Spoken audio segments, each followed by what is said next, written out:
Good morning, everybody. Welcome to another episode of the Smashi Business Show. Today is September 3rd, 2024. It is the middle of the week-ish. It's Tuesday. My name is Hind Al-Dah. I am here with my co-host Abdul Majid Awan.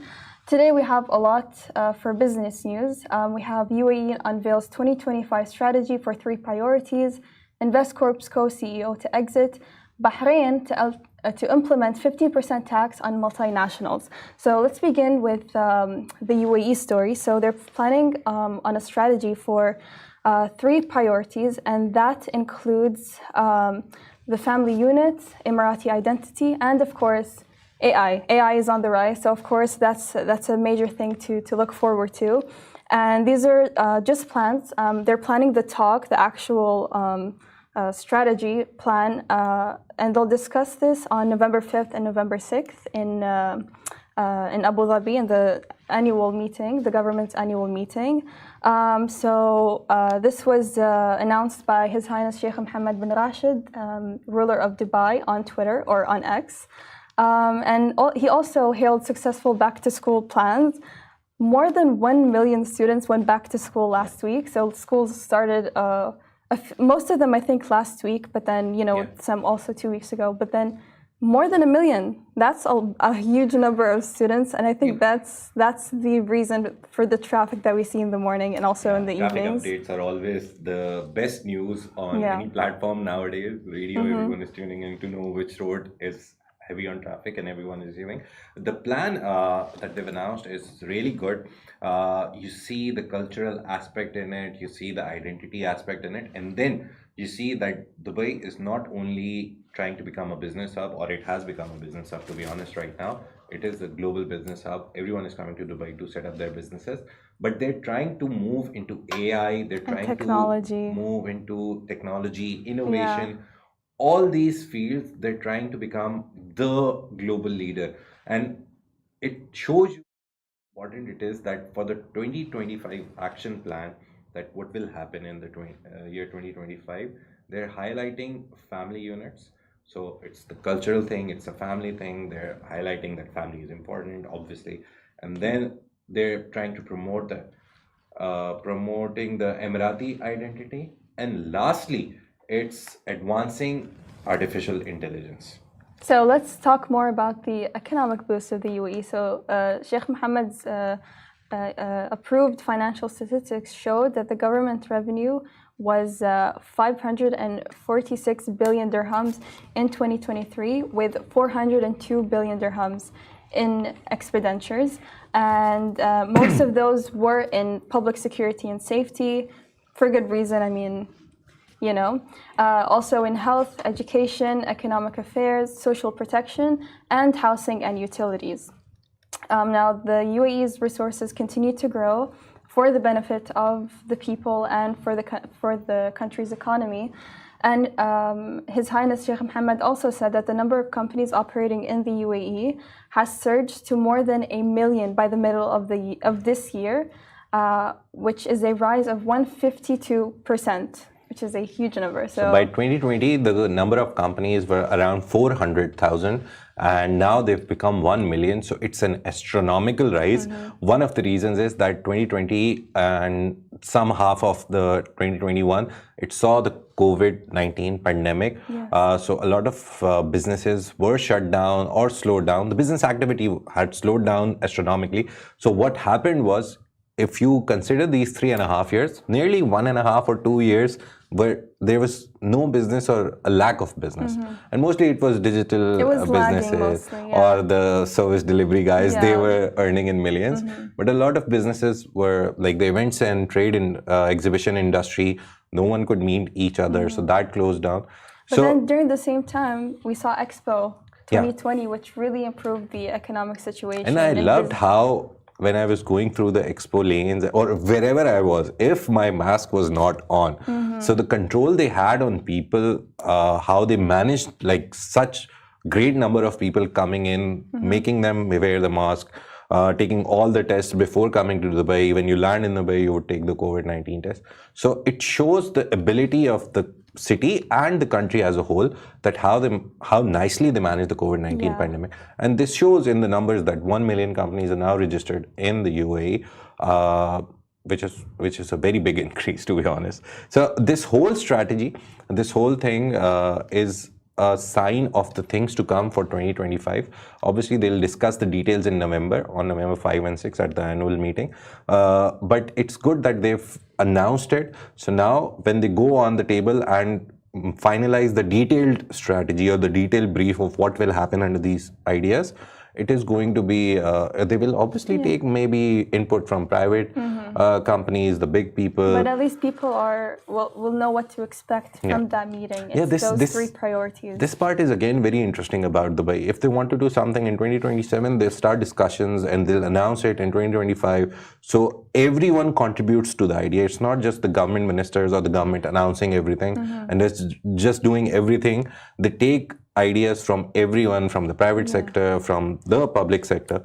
So very nice strategy, to be honest. A very nice government level strategy and a very nice business strategy. Yeah. So this is all from the Dubai news. Let's move on to our second story. Investcorp's co-CEO Hazem Ben-Gacem. I do not know how to pronounce his last name. I guess it's Gacem. Gacem, okay, because it's with a G and usually Gacem with a... All right. Is to exit amid management shakeup. Hazem has been co-CEO of Investcorp for over 30 years and will leave the company on November 1st. That's the same day I'm leaving Augustus Media as an intern, but who knows, maybe I'll come back. Yeah. So co-CEO Rishi Kapoor is now vice chairman and the chief investment officer. And the executive chairman, Mohammed Al-Ardhi, will assume additional responsibilities, which was previously held by the co-CEO. So Ben-Gacem is a very important figure for Investcorp. Investcorp is a very big mammoth in investing. They have nearly $52 billion assets under investment. They were in Bahrain for nearly 40 years. Then they moved out of Bahrain Bursa, the stock market of Bahrain, because they saw that the activity was not good there for their stock shares, so for the stocks and prices of the stocks. So what they did was they moved out, they came to Abu Dhabi Securities Exchange, ADX, and they listed there. And a lot of things that Investcorp did over the past years was because of Ben-Gacem. He was instrumental in expanding Investcorp's reach, including significant efforts to strengthen ties with China. And China, everyone knows, everyone wants to do business with China because they have such a big industry for everything. And he also spearheaded Investcorp's first buyout in China. So that is the importance of Ben-Gacem. The management reshuffle is also a part of Investcorp's strategy to enhance returns and streamline operations, reflecting broader efforts to adapt to changing global investment dynamics. And the consolidation of investment activities they've divided into three parts. So there's private equity, there are real assets, and then credit. So they aim to better position the company for future growth. What this means basically is they're trying to cut costs from somewhere. They're trying to reshuffle. We also recently did a story about HSBC. They are planning a reshuffle after the arrival of the new CEO. So I guess it's a new trend in business. Yeah. Whatever things are working, if they're not reaping profits, you can always shuffle them. The top management. Top management, middle management, because HSBC is trying to reduce the number of middle management, and this company is trying to reshuffle the top management. So everyone is trying something, but again, at the end of the day, in business, money matters. So if it works, if they get more assets under investment, the business grows, they'll think it's the right call. And if HSBC removes the middle management, around 1,000 people, so if that works for them, maybe that's good for them. Yeah, it'll work for the company, but I don't think for the 1,000 people being laid off. It's always bad for the last person in the order. They lose their jobs. It's probably a good But management reshuffles, it's not like it's a new idea. I was reading about a US company, not related to MENA, but Goldman Sachs. one of the biggest companies in the world, banks, investment, everything, they're in everything. Goldman Sachs is doing a yearly review of their all the people who work there, and they do it every year. So they analyze their performance and then they do firing. So that's also happening, like from the global world. But it's very normal, I guess, now. If you're performing, you'll stay. Not performing, thank you very much. Find something else. We'll find someone else also. Yeah, so this leadership change in Investcorp is expected to drive its strategic direction as it continues to manage over $52 billion in assets, and also to explore further growth opportunities. So with cutting down on or reshuffling the management, perhaps it will give them more opportunities for the company. Yeah. So let's move on to our final story. So Bahrain is to implement a 15% minimum tax on multinationals starting 2025. So there's introducing their domestic minimum top-up tax starting January 1st, 2025. And this DMTT will enforce a minimum tax rate of 15% on profits for multinational enterprises with global revenues exceeding 750 million euros. So it's very, very large multinational companies. The Bahraini companies aren't really affected. It's just those multinationals. But 15% tax is still a big number. So yeah. It actually comes because they have to align with OECD's two-pillar reform, which seeks to prevent tax avoidance and ensure MNEs contribute a fair share of taxes in each jurisdiction they operate. So OECD has a rule that you can't just host multinationals and they're not paying tax, because obviously then everyone will want to move to that country. So in accordance with that, they're doing it, but it's going to be a very big number. We're just talking about like 750 million euros. 15% is like 10 million euros. It's not, it's a negligible amount maybe for the business, but Bahrain will be happy because they'll get a lot of money in taxes. Of course, but also the business ecosystem will of course be better with this number, this percentage of tax, because the Bahraini authorities will take this money and put it into making the environment more suitable for businesses to come, maybe. So yeah, always whenever you get money from tax, it's always invested in infrastructure, roads, parks, anything that is related to business. It's invested in that. It's invested in the people of the country. It's for example, we just talked about the way that they earned 500 and something billion and then they spent 400 and something billion. Then they didn't hold back on expenditures. So this tax will help the businesses, I think, as well, because the business infrastructure will also improve, and the life of the people in Bahrain. I guess I've never been to Bahrain. Have you ever been to Bahrain? I have not. I really want to go. But, but once we go to Bahrain and see everything there, business environment, we'll give you a better. Can throw a better light on how it is and what improvements there can be. But living in Dubai, I don't think we'll ever be able to like the infrastructure of any other country, because Dubai's infrastructure, to be honest, is world class compared to a lot of things, a lot of regions. But also the other GCC countries do have good Which GCC countries do you think can compete with Dubai right now? Saudi Arabia for Saudi sure. Arabia for sure. They're doing big things. We talk about Saudi Arabia a lot on the show, and for good reason. They're really trying. They're the biggest economy in Middle East, I think. Yeah, of course. We are supposed to talk about them. Without them, the conversation cannot be complete. So these moves, these taxes, everything is happening. We have some small news, not small news, but news which has like only one small angle to it. So UK's Gymshark, which is an activewear brand based in the UK, is coming to Dubai Mall. And this is the first store they're opening outside of the UK. And that's all there is to say on this subject. So if you're into sports, or maybe you just like wearing sportswear, Gymshark is coming. And they're pretty popular. I've heard of Gymshark a lot, even though I'm not a gym person, but I've heard of the brand. It marks this significant milestone in the brand's expansion. So Dubai is a good place to come to. An interesting thing is they chose Dubai Mall. Dubai Mall is expanding. They're nearly doubling the size. Oh, maybe it will be in the new part of Dubai Mall, probably. So that is one of the biggest news, that a lot of brands will move in to the Dubai Mall, and they know Dubai Mall has the numbers, it has the footfall to cater to their brand. And first time out of UK in Dubai. Yeah.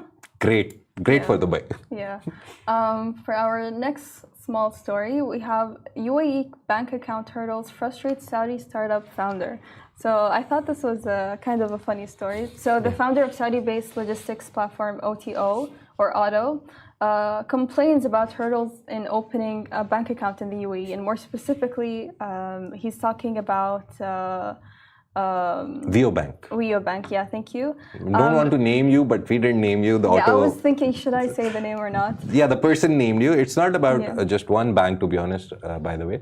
The story is about all the banks. Yeah, so he posted this on his LinkedIn, and we also had a story on Instagram. Check out our Instagram account. We have a lot of business news coming out every hour. So a lot of the comments on that post that we did were people agreeing with this co-founder, and people agree with the sentiment that it is very difficult to open a bank as a business compared to as an individual. As an individual, I remember I just downloaded the app, scanned my Emirates ID and 1-2 things, and in hardly 10 minutes, my bank account was set up. It's very quick if you're just one person. But then, you know, if you're a company, even if you're a registered company with a lot of revenues, let's say even $1 million in revenue, you still have to go through a very long process.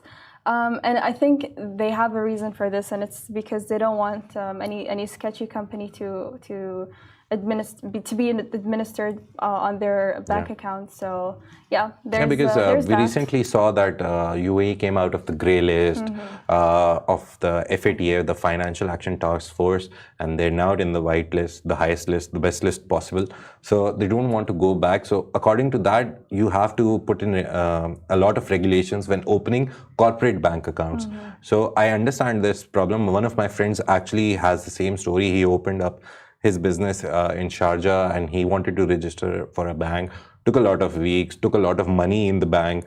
So it is a process, but the process is in place to safeguard your money and to safeguard the country's interest as well. You can't go into the grey list again. It comes with a lot of problems, trade problems. There's a lot of tariff hikes that happen. So this process, if I would take the opportunity to defend the UAE, that this process streamlines everything, makes sure that all the documents are present. It's not difficult. It's just that approvals and checking every piece of information that it is correct is very important for a country like UAE. Also, think if one of these banks did have a sketchy company registered, it will really tarnish their reputation. So one of the banks actually was, I remember the story. I don't. Actually, the bank name was not mentioned in the story. That is why I can't remember it. But UAE actually did suspend a bank's operations because their money laundering and all this thing about money laundering and counter-terrorism financing, the policies that they had were not strict enough or were not in line with the regulations that the government had put. So one of the banks was banned for this. So it's not they want to do it or they like to do it. They have to. They actually have to. Yeah. It is very frustrating for people starting their businesses and to register on a bank account, but unfortunately, you do have to go through it because of, of the situation. Next, we have Palestinian startups get a $5 million lifeline. So, Majid? Yeah, it's a company which has given, wait 1 second, I do want to name the company wrong. So the Palestinian, Intersect is a company which is a tech hub in Ramallah, has launched Safe Palestine, it's SAFE, and a 5 million bridge financing facility to support high growth Palestinian startups affected by the ongoing conflict. So they identified 29 startups and now they're giving them, in simple terms, they're giving them the security that whatever they make, they can return later. So it's like loans for them to keep afloat, keep their people. A lot of people were displaced, so they went here and there. So just to keep those startups afloat, they're giving them money, and it's to keep their head up. So in simple words, they can return the money back. So it's a $5 million fund. The interesting part, this I have to say, the supporters are, one of the biggest supporters is Google, because Google has a very big incubator program across the globe. Then there's Amjad Masat of Replit, Paul Graham of Y Combinator, Fadi Ghandour of Aramix, and Sami Tukan of Maktub. These are the guys who are giving this, who are contributing to this 5 million fund. So these are guys from the Middle East, Arab region. They're helping their fellow Palestinians. It's great. It's a way for them to engage in business at the same time. It keeps their head up, I think. So it's a great. Great so in some other news, UAE's Mustard has planned to invest $900 million in solar power plants in Upper Egypt. They got the contract and the work has started. The delivery is around mid of 2025. Gush Cloud, one of the Singapore businesses which deals with influencer, it's an influencer management company, has partnered with Dubai-based Talent Plus. Dubai-based Talent Plus is influencer management company. So now Talent Plus will be able to take influencers from which are under Gush Cloud's network and use them for brands here.